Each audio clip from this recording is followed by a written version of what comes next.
Okay. I thought that this would be a good video to share, as sometimes you don't see a lot of things. Like example, if you're doing an engine replacement where stuff is located, or if you're wanting to do a fuel pump replacement, or even something as strange as getting to the top bolts for your shocks.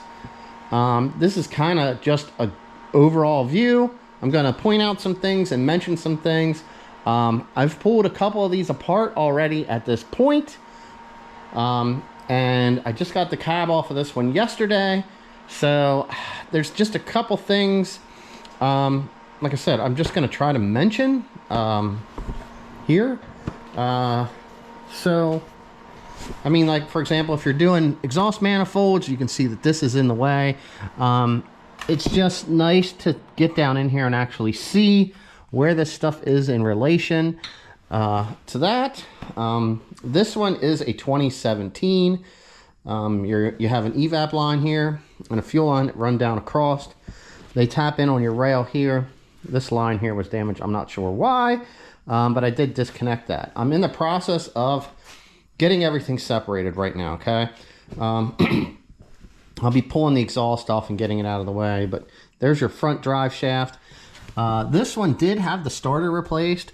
This is quite a job on one of these, and that is pretty much where I guess I'll let that. I don't know if you have to remove this bracket out of the way to get access to it here, but you have one bolt here, and your other one is right here. I mean, you might be able to snake something in there, but you're probably going to end up having to remove at least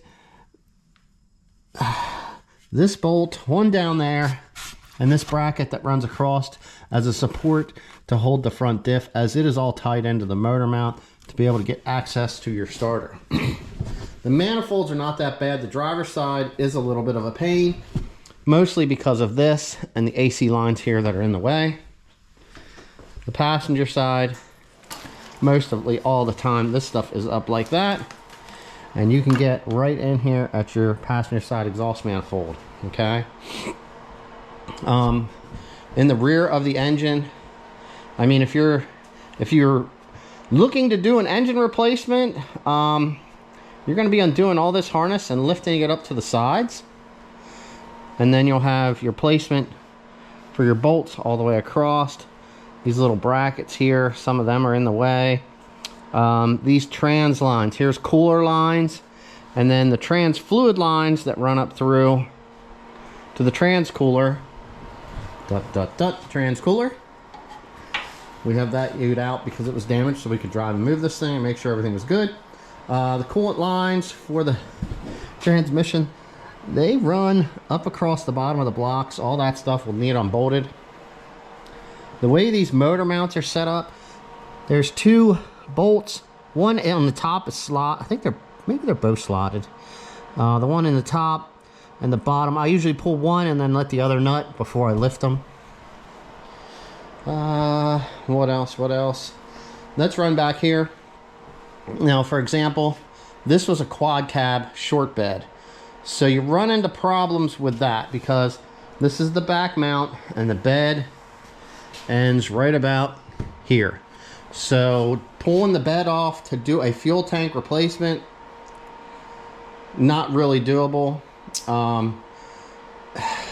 If you do it, you can do that and then support underneath with a jack, and then you have to come up and do your two strap bolts, lower this down to be able to get that out, because that pump goes the whole way down and it's spring fed, so it's got to come up about yay high, so you're going to have to drop that down to clear your cab.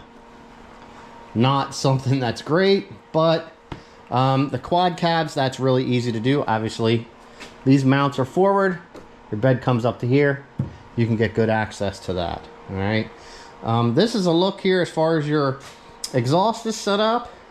Your cats come back out through. You've got a long 3-inch pipe. Typically your stock mufflers here. This one has a Flowmaster glass pack style. I've seen these listed for sale.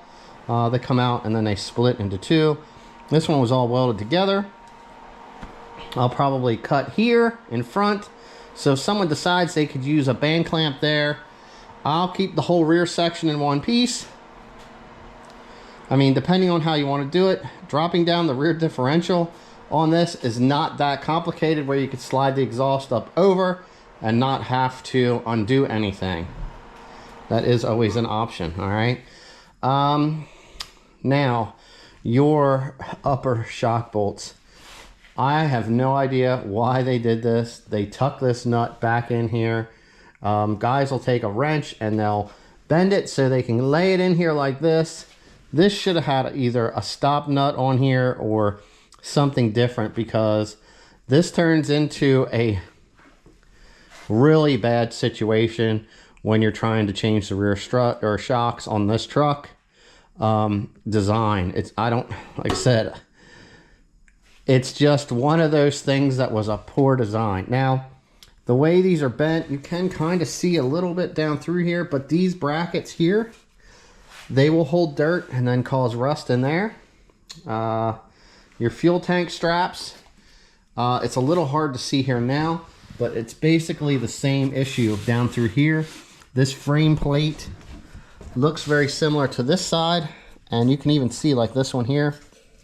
See how we got rust on the bottom? There's no drain on the bottom, so you have this, holds dirt and moisture and everything in there. Just a poor design the way that was made, and it causes this to rust out, and guys are having tank straps break, and the tank comes down and hits the drive shaft.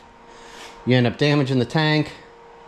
Most of the time, people are lucky they get stopped fast enough and pulled over to the point where they can either get a tow truck or you can use a ratchet strap to hold your tank up. That's a bad step of that. Now, this is a northeastern truck, so we are right on the Rust Belt line is the best way to say it. That's why you see this rust. The rear usually has more rust on it up and around here. Obviously, there's room for it to lay on the frame. The rear tires are spinning and they're throwing stuff up. So if you get closer to the front, like the middle's usually pretty good. Up here in the front usually ends up looking pretty good. I mean, just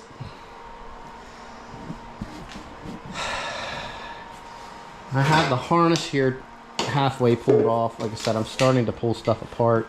Another thing that goes bad, this is your fuel pump driver. It is located right above your drive shaft. This is like a recirculation valve. I forget what it's called or what the code number is that this throws. This is like a quarter turn and it slides out. That you can access right from the bottom. I've put them on already. Another issue that I wanted to show here quick. Got lots of lines here, man. I ended up damaging both of these plugs here, going to both of these when I was lifting the bed off. Now, the way these rear, this is actually very surprising to me. These will actually probably come apart. This is a bad location for this fitting. This is just overall because, like I said, stuff gets pushed up here, things rust, and then you end up with these lines here rusting at these couplers. The lines themselves are coated, they don't rust. This line actually feeds that one. It is the whole line. The metal line runs across, and there is no separation down there between this hard line, the brake line, the rubber hose, and the caliper. So this whole side needs replaced if you're replacing that. And getting to this from the bottom is not exactly a fun thing. What else? I mean, like I said, just trying to put out some stuff. I mean, end links are easily can be changed out. Your track bar, all that stuff can be easily accessed from the bottom without anything off the top. They do give you a handle on your tank, which is kind of nice. This one's pretty full of fuel, so we'll be draining it. You can replace the spare tire drops. They do get rusty like this. I have seen worse. There's the heat shield for the spare tire. That's definitely something you want to have. Everything else does come apart pretty easy. When you're pulling your brake line, this part does suck. I usually use an adjustable here and then a 13 mil wrench, and you end up having to walk that off to be able to get this separated. But I did cut this line up there, so I have no tension on it, so I'll be able to just pull that apart. I've seen damage here at this. I don't know what this is or why this has a separate bracket bolted here, because normally this line is through here and then that one is there. So I'm not sure if this was something that was upgraded or changed. I don't see no lift blocks in this truck to think that that would be something to do with a lift. So all of that is good. These weren't the wheels and tires that were on this truck. These were just some rollers. I have a set of 2 and some odds and ends. Another thing that I found that was funny, so far all of the 2017s that I have seen have this aluminum spare coated in black. All the other ones have steel spares and they kind of suck. So if you're looking for a good replacement, find one on a 2017 for your spare.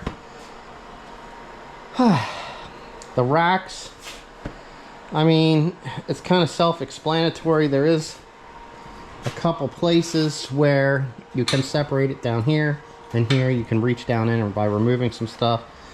The rack does have its own main power wire, positive and negative, that goes right to the battery to power them. I think there's a separate, it's not this, I don't think it's this. There's a separate signal wire that comes up and they plug in too. It's like a whole, it's its whole own harness here that runs down through, plugs into the rack. You can get it out, but you will have to remove the tie rod on the one side, because I think you can slide it out that way if you actually had it lifted up, and you could drop it down and spin it and then lift it and go out that way and then move it back over to get it installed. I've pulled some of the other ones off already. The front diff, man, the front differential in these things is very time consuming and hard to do. In the truck, you're going to be pulling your axles. Like I said, that bracket's part of it. There is bolts here that go into the engine mount, and then on the other side, I said nothing fun, they're back in there underneath the oil filter, tucked back in there. So anyway, I'm going to be stripping this thing. Basically I pull everything apart in whole units. So I'm going to cut the exhaust in a couple places. We'll get our drive shafts pulled, and then I'll drop the tank. Everything for the rear differential will be unbolted from the frame and slid out to the side. Then I'll get the exhaust off, and then I'll pull all the little parts off so that everything's held together. And then we'll come up here, we'll lift the engine and transmission assembly out, and then we'll work on separating the whole front assembly from that. So I might show a couple more pictures, but like I said, I just kind of wanted to do a walkthrough, and if someone is watching this, they can see what stuff looks like that you can't see when the cab is on the truck and everything else is sitting down in here. It's not, like I said, it's not a view that you get to see every day. I mean, for example, there's no oil on this head, there's some oil on this head. Now, did it come from up here because this is all wet? Did somebody miss something when they were installing this? Do we have any kind of a leak up here? What's going on up there? Like I said, this motor did run fine before it no longer has a cab on it and all the wiring was there. So, all right, we're gonna get this 2017 pulled apart the rest of the way.